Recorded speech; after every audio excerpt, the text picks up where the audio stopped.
Hi friends, welcome to Study with Hanshik. Please subscribe this channel. 4th class EVS TET మరియు DSC ప్రత్యేకం 5th lesson మన చుట్టూ ఉండే మొక్కలు. బీర, కాకర, మల్లె మొదలగు మొక్కల కాండాలు బలహీనంగా ఉండటం వల్ల పందిళ్ళపై, చెట్లపై ఏదో ఒక ఆధారంపై పెరుగుతాయి. వీటిని తీగ మొక్కలు లేదా ఎగబాకే మొక్కలు అని అంటారు. గన్నేరు, గులాబీ మొదలగు మొక్కల మొదలు భాగం నుండి ఎక్కువ కొమ్మలు రావడం వలన గుబురుగా కనిపిస్తాయి. అందుకే వీటిని పొదలు అంటారు. చింత, రావి, మామిడి పెద్దగా విశాలంగా పెరుగుతాయి. వీటిని వృక్షాలు అంటారు. వీటి కాండం దృఢంగా పొడవుగా ఉండటం వల్ల మనకు కావలసిన కలప వీటి నుండి లభిస్తుంది.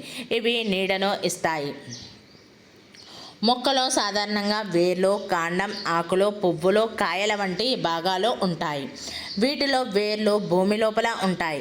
కాండం, ఆకులు, పువ్వులు భూమిపై ఉంటాయి. మొక్క వేర్లు నేల లోపల ఉండి మొక్కకు ఆధారాన్ని ఇస్తూ నిటారుగా ఉండటాన్ని తోడ్పడతాయి. వేర్ల ద్వారానే మొక్కలకు నీరు, పోషక పదార్థాలు అందుతాయి. నేల పైభాగాన పెరిగే మొక్క భాగం కాండం. కాండం నుండి కొమ్మలు, ఆకులు, పూలు, కాయలు మొదలైన భాగాలన్నీ ఏర్పడతాయి. మొక్కల కాండాలు అన్నీ ఒకేలా ఉండవు. కొన్ని మొక్కల కాండాలు మెత్తగా ఉంటాయి. ఇంకొన్ని మొక్కల కాండాలు గరుకుగా ఉంటాయి. కొన్ని మొక్కల కాండాలకు ముళ్ళుంటాయి. కొన్ని మొక్కల కాండాలకు బెరడు కూడా ఉంటుంది. కొన్ని మొక్కల కాండాలు మొక్క నిలబడడానికి బలాన్నిస్తాయి. వేర్లు గ్రహించిన నీటిని మరియు పోషక పదార్థాలను మొక్క యొక్క అన్ని భాగాలకు కాండమే సరఫరా చేస్తుంది. మొక్కలకు వేర్లు, కాండంతో పాటు ఆకులు, పువ్వులు కూడా ఉంటాయి. ఆకులు ఆకుపచ్చ రంగులో ఉండడానికి కారణం దానిలోని పత్రహరితం అనే పదార్థం. మొక్కలోని ఆకుల్లో ఆహారం తయారవుతుంది. మొక్కకు ఎన్ని ఎక్కువగా ఆకులుంటే మొక్క అంతా ఎక్కువగా ఆహారాన్ని తయారు చేసుకుంటుంది. మొక్కలకుండే ఆకుల్ని తెంపేస్తే మొక్క సరిగా పెరగదు.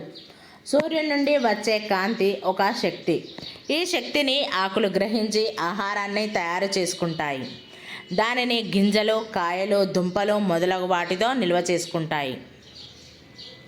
చెట్లు ఉత్పత్తి చేసే ఆహార పదార్థాలను తీసుకోవడం వల్ల మనకు, జంతువులకు శక్తి వస్తుంది. సూర్యుడు ఒక శక్తి వనరు.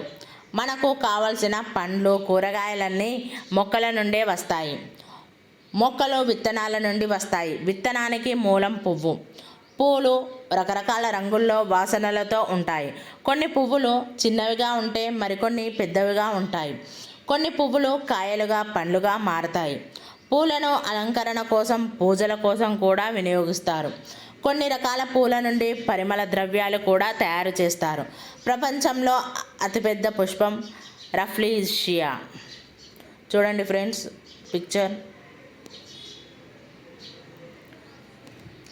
రఫ్లీషియా ప్రపంచంలో అతిపెద్ద పుష్పం. దాదాపు 1 మీటరు వ్యాసంతో సుమారు 7 నుండి 10 కిలోల బరువు ఉంటుంది. ఈ పువ్వు నుండి కుళ్ళిన మాంసం వంటి వాసన వస్తుంది. ఈ వాసన 2 కిలోమీటర్ల దూరం వరకు వ్యాపిస్తుంది. చూడండి ఫ్రెండ్స్, ఇక్కడ ఉన్నాయి పువ్వులు, రకరకాల పువ్వులు. పూలతో వ్యాపారం కూడా చేస్తారు. పూలు కాయలుగా మారుతాయి. దానిమ్మ పువ్వు నుండి పండు ఏర్పడుతుంది. చూడండి ఫ్రెండ్స్, దానిమ్మై. జామ, బీర, కాకర, చిక్కుడు మొదలైన కూరగాయల మొక్కల పూల నుండి కాయలు ఏర్పడతాయి. తోటలోని పూలపైన సీతాకోక చిలుకలు, తుమ్మెదలు, తేనెటీగలు వంటివి వాలుతుంటాయి. సీతాకోక చిలుకలు, తేనెటీగలు, తుమ్మెదలు మొదలైన పూలపై వాలి మకరందాన్ని పీలుస్తాయి. పూల నుండి ఇవి ఆహారాన్ని తీసుకుంటాయి. వీటి వల్ల మొక్కలకు కూడా మేలు జరుగుతుంది. పూలు కాయలుగా మారటానికి సీతాకోక చిలుకలు, తుమ్మెదల వంటి కీటకాలు తోడ్పడతాయి. విత్తనాలు కొత్త మొక్కలుగా మొలకెత్తుతాయి. విత్తనం లేకుండా పెరిగే మొక్కలున్నాయి. చెట్టు పరిమాణానికి సంబంధం లేకుండా విత్తనాలు కొన్ని చిన్నవిగానో మరికొన్ని పెద్దవిగానో కొబ్బరి ఉంటాయి. కొన్ని విత్తనాలు పెంకుతోనూ ఆముదం, కొన్ని మెత్తవిగాను నువ్వులు ఉంటాయి. దానిమ్మ, జామ మొక్కల పండ్లలో చాలా విత్తనాలుంటాయి. కొబ్బరి, మామిడి మొక్కల పండ్లు ఒకే విత్తనాన్ని కలిగి ఉంటాయి. మనం తినే ఆహారంలో వరి ముఖ్యమైనది. వరి గింజల్లో వడ్లు అంటారు. వడ్ల నుండే బియ్యం వస్తాయి. బియ్యాన్ని అన్నంగా వండి తింటాం. చింతగింజలపైన పెంకు గట్టిగా ఉంటుంది. ధనియాలపైన మెత్తగా ఉంటుంది. మంచి సారవంతమైన నేలలో నాటితే విత్తనాలు మొలకెత్తుతాయి. జంతు కళేబరాలు, చెట్ల నుండి రాలిన ఆకులు, జంతు విసర్జనాలు అన్నీ నేలలో గల సూక్ష్మజీవుల విచ్ఛిన్నకారుల వల్ల కుళ్ళిపోయి నేలను సారవంతం చేస్తాయి. కొన్ని జంతువులు నేలలో బొరియలు చేసుకొని జీవిస్తాయి. ఇవి నేలను గుల్లగా సారవంతంగా చేస్తాయి. వానపామును రైతు మిత్రుడు అంటారు. పార్థీనియం మొక్కను వయ్యారి భామ అని అంటారు. పార్థీనియం మొక్క, ఈ మొక్కనే వయ్యారి భామ అంటారు. అమెరికా నుండి గోధుమలు దిగుమతి చేసుకుంటున్నప్పుడు వాటితో కలిసి మన దేశానికి వచ్చి చేరింది. రోడ్ల పక్కన, ఖాళీ స్థలాల్లో, పంట పొలాల్లో ఎక్కడ పడితే అక్కడ విపరీతంగా పెరుగుతుంటుంది. ఈ కలుపు మొక్క పుప్పొడి వల్ల ఊపిరితిత్తుల వ్యాధులు, చర్మ వ్యాధులు వస్తున్నాయి. విత్తన వ్యాప్తి అంటే విత్తన ప్రయాణం. గింజలు గాలికి కొట్టుకుపోవడం వల్ల అవి చెట్టు నుండి దూరంగా వెళ్ళి మరో చోట పడి అక్కడ మొలకెత్తి పెరుగుతాయి. ఉదాహరణ జిల్లేడు.